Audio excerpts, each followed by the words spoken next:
Hello everyone, in this video we are going to be restoring a trailer. I got this from my neighbor. He let me use it a couple times in the past, and that's where these two photos are from. I used it to haul scrap basically because it's got a solid bottom and walls on it, so it won't let anything fall out, and that tailgate just folds down, which is nice for getting stuff out of it. But they sold this to me, and I want to get it restored and use it at the farm for various projects. I have some projects where I want to move some stone, and I always haul in scrap from the farm, and this trailer would be nice for getting gravel, sand, mulch, anything like that where you need it contained. So this is just a walk around of the first condition of it here. I started pressure washing it at night. I think it's about 10 o'clock in this video after the kids are asleep, but figured I better take a before video, and then I'll start going through how I plan to restore it here. But it's a 3,000-pound trailer. It's a 1983, but it was custom built, so it's like a, it was hand built, and then it got given a title in Pennsylvania. You can see the shackles and suspension are really worn out. I have some material, some metal that I'm going to make my own. It needs pins for the tailgate. The tongue, the jack is missing a stand or a foot. What else? It needs, the undercarriage is a little rusty. I'm going to see what this turbo nozzle and the pressure washer knocks off, and then I'm going to paint underneath it with I use that Rust-Oleum heavy or rusty metal primer. That stuff works really well. And then I have some old black urethane paint that I painted in an old Jeep Wrangler that I'm gonna paint the whole thing black. So enjoy, and let's see how this turns out.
Getting the bolts out of the leaf springs was not fun. I used an air hammer and an impact gun. Impact to, rotate the bolt to break it loose, and then a air hammer or like an air chisel to basically push it out. So that worked, but a lot of back and forth, a lot of PV blaster. Here you can see the bracket for the leaf spring is worn also, so I'm just building it up with material so that the shackle bolts, the leaf spring bolts, the spline on those locks into these brackets. That way the bolt itself doesn't rotate and wears the components.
You will see I am at my parents'. My dad used to, his family owned a body shop, and that's what he did.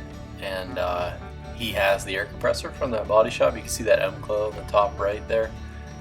That thing is awesome, and my air compressor would not keep up if I wanted to spray something of this size. So I towed this out to their house, put it up in jack stands, taped off everything I didn't want painted, and I am using his air compressor to paint this trailer.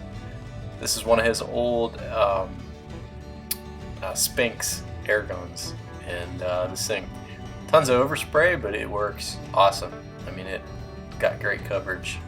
So you'll see me, I'll put it in time lapse with some music, but you're gonna see me walk around this trailer quite a bit. I thought this would take an hour. It ended up taking me more like 4 hours to paint this whole thing. I painted the underneath with the rust heavy rust primer, and then painted the whole top side and wheel wells with the black. This is black licorice. I painted a Jeep Wrangler, my dad painted it for me actually about 14 years ago, and the paint was still good. So I said, well, I'm going to use that for this trailer since paint's expensive and I didn't want to buy any new paint. So ended up using the remaining paint that I had to paint this trailer, so it didn't cost anything. Enjoy!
turned out pretty good. I'm happy with it. It's just a trailer, so it's not perfect.